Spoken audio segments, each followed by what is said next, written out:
قبلہ کی طرف پاؤں کرنے کا حکم.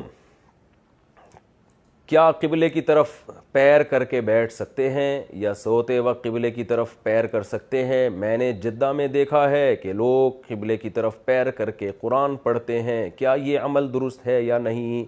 دانش انصاری لکھنؤ سے. دیکھیں یہ اختلافی مسئلہ ہے. حنفیہ کے نزدیک جائز نہیں ہے قبلے کی طرف پاؤں کرنا. دوسرے جو عرب علماء ہیں وہ جائز قرار دیتے ہیں. عرب علماء یہ کہتے ہیں اس کی کیا دلیل ہے کہ جس میں قبلے کی طرف پاؤں کرنے سے منع کیا گیا ہو، کوئی حدیث دکھاؤ. ہم ان سے یہ کہتے ہیں کہ قرآن مجید میں اللہ تعالیٰ کا ارشاد ہے وَمَن يُعَظِّمْ شَعَائِرَ اللَّهِ فَإِنَّهَا مِن تَقْوَى الْقُلُوبِ، جو بھی شاعر اللہ کی تعظیم کرتا ہے تو دل کے تقوی کی علامت ہے. اب قرآن نے ہمیں یہ حکم دیا ہے کہ شاعر اللہ، جو بھی اللہ کے شاعر ہیں ان کی تعظیم کرو. کسی کی طرف پاؤں پھیلانا یہ بے ادبی ہے عرف میں. یعنی قرآن یہ تھوڑی بتائے گا کہ کون کون سے بے ادبی کے کام ہے وہ مت کرو. قرآن تو صرف اتنا بتائے گا کہ شاعر اللہ کی تعظیم کرو. شاعر اللہ میں سب سے بڑا شاعر تو بیت اللہ ہے جو اللہ کا گھر ہے، تو اس کی تعظیم قرآن سے ثابت ہے. تعظیم کے طریقے قرآن نہیں بتائے گا، وہ آپ کو عرف بتائے گا. اس کی مثال ایسے ہے جیسے قرآن میں آتا ہے وَلَا تَقُل لَّهُمَا اُفٍّ، ماں باپ کو اف مت کرو. کیا مطلب؟ اس میں قرآن نے بتا دیا کہ تکلیف مت دو، اتنی تکلیف جو اف میں ہوتی ہے وہ بھی مت کرو. اب کوئی ماں باپ کو گالیاں دے رہا ہے، آپ کے کہاں لکھا ہے حدیث میں کہ گالیاں دینا منع ہے؟ کہاں لکھا ہے حدیث میں کہ جی برا بلا کہنا منع ہے؟ تو ہو سکتا ہے حدیث میں ہو بھی، لیکن یہ کہ ہر چیز تو نہیں حدیث میں ہوگی، اصول اور ضابطہ بیان کیا جائے گا. تو شعائر اللہ کی تعظیم کا ہمیں حکم دیا گیا ہے. اس میں اب یہ کہنا کہ اسپیسیفک یہ دکھاؤ کہ پاؤں پھیلانا جو ہے یہ بے ادبی ہے اور یہ جائز نہیں ہے، تو ایسا کوئی بھی حدیث نہیں دکھا سکتا. ہم یہ بتائیں گے بھائی شاعر اللہ کی تعظیم کا ہمیں حکم دیا گیا ہے. پاؤں پھیلانا یہ تعظیم نہیں بلکہ یہ توہین ہے. اس کی سب سے بڑی دلیل یہ ہے کہ آپ اپنے ابا کے سامنے ذرا پاؤں پھیلا کے بیٹھو. ابا بیٹھے ہوئے سامنے یوں پاؤں پھیلاؤ، ابا کہیں گے بیٹا میں تمہارا باپ ہوں، باپ کے ساتھ یہ سلوک کر رہے ہو، پاؤں پھیلا رہے ہو. اب آپ ابا سے کہیں ابا قرآن میں یہ تو حکم ہے کہ ماں باپ کی تعظیم کرو، ماں باپ کے سامنے پاؤں پھیلانا منع ہے، یہ کون سی حدیث میں ہے؟ جیسے یہ بالکل عجیب سا سوال ہوگا، اسی طرح یہ بھی بالکل عجیب سا سوال ہوگا کہ قبلے کی طرف پاؤں پھیلانا ناجائز ہے، اس پہ کوئی حدیث دکھاؤ. تو بھائی ایسی حدیثیں نہیں ہوں گی، یہ بس حدیث میں اجمال ہے، قرآن و سنت میں اجمال ہے کہ تعظیم کرنا ہے. پاؤں پھیلانا یہ تعظیم نہیں بلکہ توہین ہے.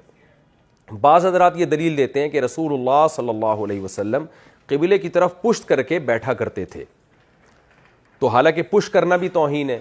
اس کا جواب یہ ہے کہ دیکھیں پشت کرنا یہ ضرورت کی وجہ سے ہے، کیونکہ اگر قبلے کی طرف پشت کرنے کو بھی ناجائز عمل قرار دے دیا جاتا تو اس میں امت بہت حرج میں مبتلا ہو جاتی. کیونکہ قبلہ تو ہم کہیں بھی جا رہے ہیں، بعض دفعہ ہماری پشت کی طرف قبلہ ہوگا، اب ہم اس طرف جا ہی نہیں سکیں گے، ہم تو ٹیڑھے میڑے ہو کے جائیں گے. تو اس لیے نبی صلی اللہ علیہ وسلم نے اپنے عمل سے بتا دیا بھائی پشت کرنے میں وہ بالکل جائز ہے. کیونکہ وجہ اس کی یہ ہے کہ اگر اتنا ادب کا ہمیں حکم دے دیا جائے کہ پشت کرنے کو بھی حرام قرار دے دیا جائے، پھر زندگی اجیرن بن جائے. تو ادب اتنا جتنا افورڈ کر سکتا ہے انسان. پاؤں پھیلانے میں کوئی وہ ٹینشن کی بات نہیں ہے، پاؤں نہ پھیلائیں آپ، کون یعنی اس میں کون سی ضرورت ہے.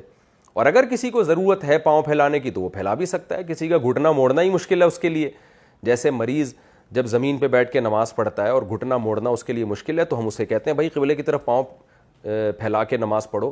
وجہ اس کی یہ کہ یہاں مجبوری ہے، تو مجبوری کے حکام الگ ہیں لیکن نارمل ایسا نہیں ہے.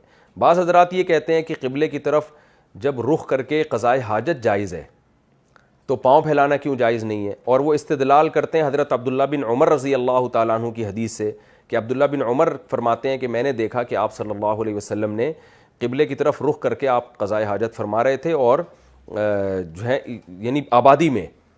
اور پھر عبداللہ بن عمر بھی یہی، ان کا اپنا فتویٰ بھی یہی تھا کہ اگر کوئی سامنے آڑ موجود ہے تو قبلے کی طرف رخ کر کے قضائے حاجت بھی کر سکتے ہیں. لیکن اس کا جواب دوسری احادیث ہے.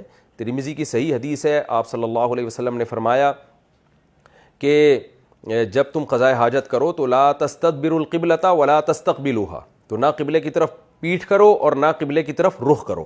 صحیح حدیث میں اس کی ممانعت ہے. اور جو اس صحابی اس حدیث کے راوی ہیں وہ فرماتے ہیں کہ شام میں جو ہم نے آبادی کے بیچ میں جو بیت الخلاء بنائے تھے وہ غلطی سے قبلے کی طرف بن گئے تھے، تو ہم ان بیت الخلاؤں میں اپنا رخ تبدیل کر کے بیٹھا کرتے تھے تاکہ قبلے کی طرف نہ ہو، حالانکہ وہ تو عمارت کے بیچ میں تھے. تو اس لیے احناف کا یہ کہنا ہے کہ عبداللہ بن عمر رضی اللہ تعالیٰ عنہ نے جو نبی کو دیکھا مدینہ منورہ میں کہ آپ قضائے حاجت فرما رہے ہیں قبلے کی طرف رخ کر کے، تو اس میں یہ حدیث فعلی ہے. اور نبی کا قول ہمارے سامنے کیا ہے؟ قول یہ ہے کہ نہ قبلے کی طرف رخ کرو اور نہ قبلے کی طرف پشت کرو.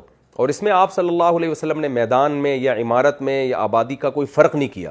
تو جب نبی کے قول اور عمل میں تضاد ہوگا تو ہم قول لیں گے. یہ بڑے بڑے علماء کا یہ اصول ہے کہ جب نبی کا عمل اور قول میں ٹکراؤ ہو جائے تو قول ہم لیں گے, کیونکہ عمل کی تعویل کی جا سکتی ہے. عمل کی تعویل یہ کی جا سکتی ہے کہ ہو سکتا ہے آپ صلی اللہ علیہ وسلم مکمل قبلے کی طرف نہ ہو, تھوڑا سا رخ آپ کا چینج ہو, تو عبداللہ بن عمر سمجھے ہو کہ قبلے کی طرف ہے, تو تھوڑا سا رخ چینج ہونا بھی کافی ہے. یعنی علماء کہتے ہیں 3-4 ڈگری بھی اگر آپ کا قبلے سے رخ ہٹ گیا ہے تو بھی جائز ہے. تو جبکہ قول نبی کا یہ ملتا ہے کہ صاف طور پر کہ نہ قبلے کی طرف قضائے حاجت میں رخ کرو اور نہ پیٹھ کرو. تو یہ بھی چونکہ ادب کے خلاف ہے, تو اسی طرح پاؤں پھیلانا بھی ادب کے خلاف ہے. آپ کسی بڑے کے سامنے پاؤں پھیلائیں تو وہ اپنی بے ادبی محسوس کرتا ہے, تو بیت اللہ کے سامنے کیسے پاؤں پھیلا کے جو ہے وہ بے ادبی کی بات نہیں ہے. تو اس لیے ہماری رائے میں مضبوط رائے یہی ہے کہ بیت اللہ کی طرف پاؤں پھیلانا بلا ضرورت یہ جائز نہیں. ہاں ضرورت ہو تو ایک الگ بات ہے. ضرورت بعض دفعہ آپ کو سونے کی جگہ ایسی ملتی ہے کہ جہاں بستر آپ چینج نہیں کر سکتے, وہ پاؤں قبلے ہی کی طرف ہو رہے ہیں, تو وہاں مجبوری میں آپ کر سکتے ہیں. بعض دفعہ کسی کے گھٹنے میں تکلیف ہے, وہ پاؤں فولڈ نہیں کر سکتا, تو ایک مجبوری کی بات الگ ہے. نارملی ہم اس کو ٹھیک نہیں سمجھتے. البتہ آپ جدہ میں ہیں, وہاں اگر عرب اس پر عمل نہ کریں تو ان کو ملامت نہ کریں. ان کو جو دلیل سمجھ میں آتی ہے وہ بیچارے اسی حساب سے عمل کر رہے ہیں. کسی کی نیت پہ شبہ نہیں کرنا چاہیے, اور وہ کر رہے ہیں تو وہ ان کو کرنے دیں. آپ ان کو محبت سے سمجھا دیا کریں کہ بھائی تم اپنے باپ کی طرف پاؤں پھیلا کے دیکھو, اس کو کتنا غصہ آئے گا, تو اللہ کے گھر کی طرف پاؤں کیوں پھیلا رہے ہو. تو اگر سمجھ میں آ جائے ٹھیک ہے, نہیں آئے تو ان کو اپنے حال پہ چھوڑ دیں, آپ یہ نہ کریں بس.